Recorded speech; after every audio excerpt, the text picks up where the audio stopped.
Hi, my name is Sahej, and today we're diving into the critical issue, government transparency in the Kansas legislature. Did you know that journalists used to have direct access to lawmakers on the chamber floor, but now they're being pushed further away? Let's talk about why that matters. First of all, what do we mean when we say government transparency?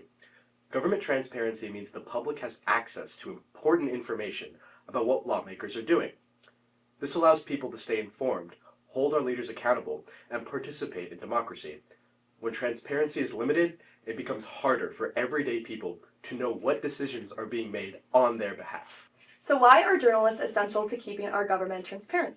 For starters, journalism is the only profession explicitly protected in the United States Constitution.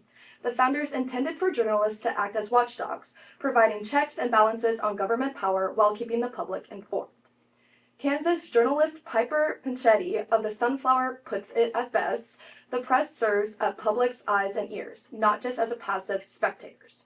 But it's not just about covering press conferences and votes. Journalists help make government decisions understandable. Many people don't have time to parse through dense government documents or watch long-hour legislative videos.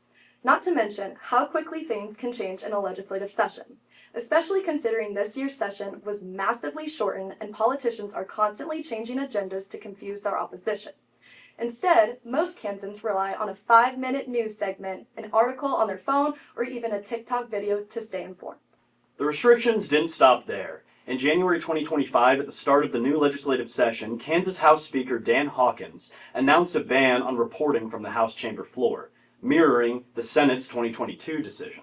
Hawkins posted the new rule on Twitter, stating that reporters could take photographs along the north, east, and south walls, but only for a limited time. Additionally, reporters are welcome in the gallery along with all members of the public. This rule, while it may seem harmless, as reporters are still allowed in certain spaces, limits their reach.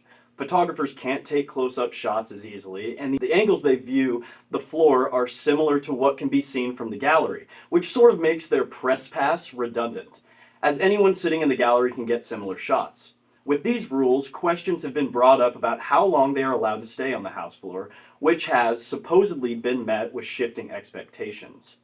Emily Bradbury, executive director of the Kansas Press Association, warns that reporting from the floor is important because there are a lot of conversations that don't happen behind the mic. Sometimes, journalists are the only source of information between the people of Kansas and their representatives. Two members of the Republican Party proved that point this session by having videos leaked. On February 14th, part of a weekly Zoom meeting organized by House Majority Leader Chris Croft showed Chair of the House Elections Committee Pat Proctor stating that he is trying to, quote, chip away at early voting. And if it were up to him, Election Day would just be Election Day. In a Zoom call from May 11th, 2024 that was leaked by the Kansas Reflector in October of 2024, Chris Croft said that his objective for the current legislative session would be reducing the corporate tax rate overall with the intent to drive it to zero. These private conversations reveal their true intentions. Public denials and vague justifications only serve to mask their agenda from the constituents they claim to represent. But implicitly, it only serves to strengthen the claim that the Republican agenda is deeply unpopular with Kansas voters. If they believed that campaigning out in the open on these policies during the election cycle, they would likely have done so. Perhaps most interesting is the Republican Party's sudden affinity for closed-door meetings. Nearly all of meetings Kansas Republicans engaged in were barred to journalists and the public at large. Per Republican Representative Susan Concanon, we have never had a closed meeting. In fact, I don't even think that was allowed. It's important to note that having closed-door meetings is allowed, but while this isn't breaking any laws, it does break with long-standing precedent, as past leaders rarely close legislative meetings.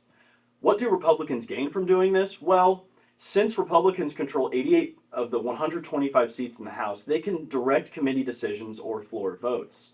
They could even pull bills from consideration if the caucus didn't agree with the policy. Essentially, these closed meetings allow Republicans to make legislation without the eye of the people hovering over their backs. What's even more interesting is who gets to attend these secret enclaves. Clay Wirestone of the Kansas Reflector has done some excellent reporting on this matter. It turns out that Reverend Dave Depew a member of the National Capital Commission Group, has been consistently attending these meetings. Reverend Depew is not a legislator, nor is he a registered lobbyist. Yet Wirestone attested to seeing the Reverend leave closed GOP House meetings twice. Depew was also present at the February 25th GOP House caucus meeting.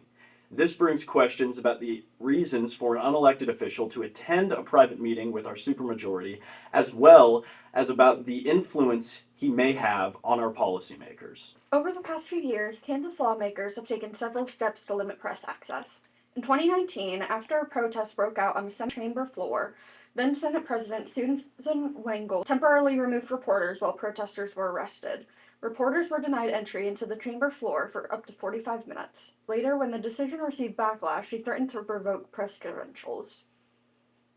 In 2022, the Kansas Senate President Ty Masterson restricted journalists further by moving them from the chamber floor to the public gallery, making it harder for them to cover legislative debates.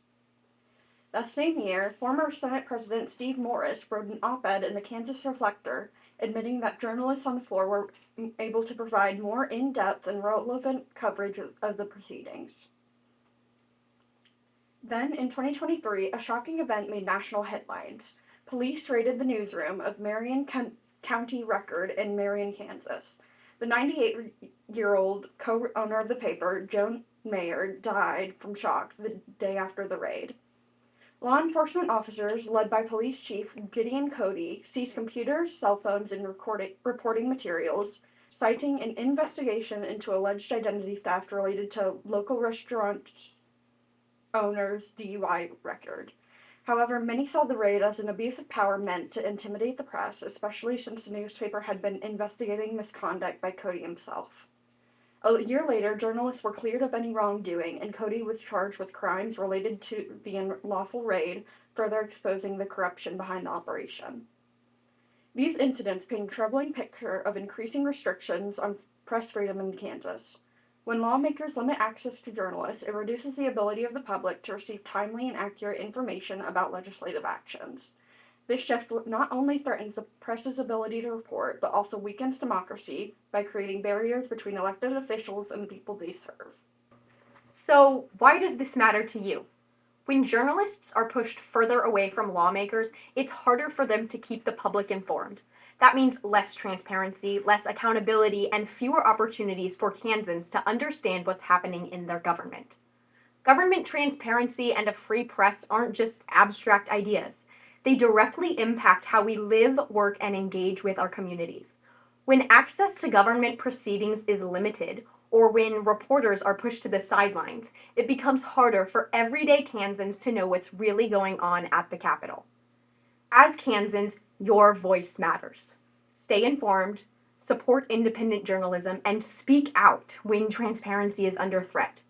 Reach out to your lawmakers, attend public meetings, share credible news, and hold your leaders accountable.